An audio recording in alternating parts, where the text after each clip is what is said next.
Doug McLeod says, it's amazing how quickly Fatshark went from being the premier goggle manufacturer to irrelevant. I wouldn't say they're irrelevant. They're definitely not the premier. I think that if I had to comment, I would say that Fatshark struggled to weather the transition from analog to digital. They were the premier analog goggle manufacturer for a long time.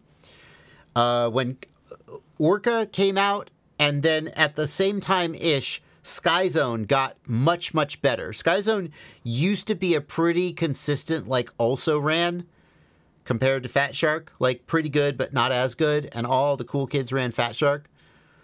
And SkyZone got real good, and Orca came out with their goggle, which was real good, and kind of showed Fatshark, Fatshark, you know, like the interface hadn't innovated very much. And Orca came out and they had like an actual proper interface, and people were like, oh, how is that nice? Likewise, SkyZone, a more sophisticated interface, you know, in many ways nicer to use. And Fatshark was still in the mix, though, making good products, good quality control, good customer service.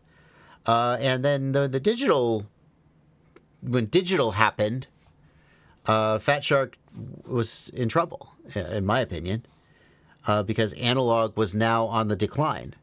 And analog is, I mean, no one, like, are there more or fewer analog pilots today than there were in 2019 when the DJI FPV system first came out? And to me, the DJI video system, it came out in August, September of 2019, late August, early September. And to me, that was the beginning of digital FPV. I know that there were digital FPV systems that existed, like Connex ProSight was one of them, that existed before DJI, but none of them, for whatever reason, actually reached sort of market penetration. They were all super niche things that eventually just went out of business. DJI August 2019 was like the beginning, and at that moment, the number of analog pilots. Well, I was about to say the number of analog pilots was as high as it ever will be again, because digital started to grow and people switched over. Not everyone switched over, but some people did. Whereas before that, 100% of people were flying analog. It may not be true today because a new domain has opened up. People that are not hobbyists are flying analog, and they're flying a lot of analog builds. And that's sort of skewing the numbers in many ways. But who could have predicted that? But if you just focus on hobbyists, there are fewer analog pilots today than there were in 2019. And I think that number isn't going to go back up again. It may fluctuate, but it's not going to go all the way back up because digital's here and digital's taken a bite.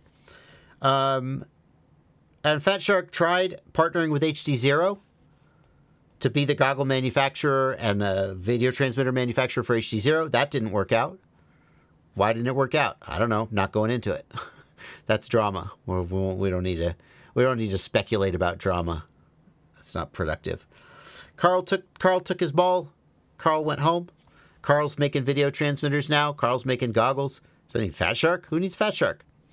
And Fatshark was like, "Good. I didn't need you anyway. I've got a new girlfriend. It's Walksdale, and she's way prettier than you. I traded up." And Walksnail went, "Oh yeah, good. We'll do a product release. Yay! Fatshark and Walksnail, buddies forever." And then Walksnail released the Goggles X all by themselves. And Fatshark was like, "I thought we were buddies forever." And Walksnail was like, So, I wouldn't say Fatshark is irrelevant. I mean, they still make and sell goggles. But I do think that they don't have a compelling product that makes people go, "Ooh, Fatshark." You know what I mean? Like, even when they released the Dominator goggles with Walksnail, there was the Walksnail goggles right there.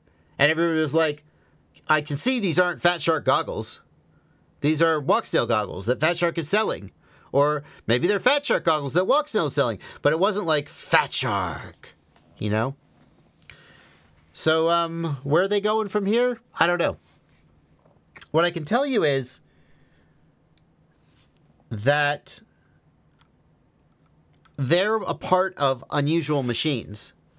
Unusual Machines owns Fatshark and Rotor Riot. And as we learned several weeks ago, Unusual Machines is going after the government, you know, military, law enforcement. They're going after that market.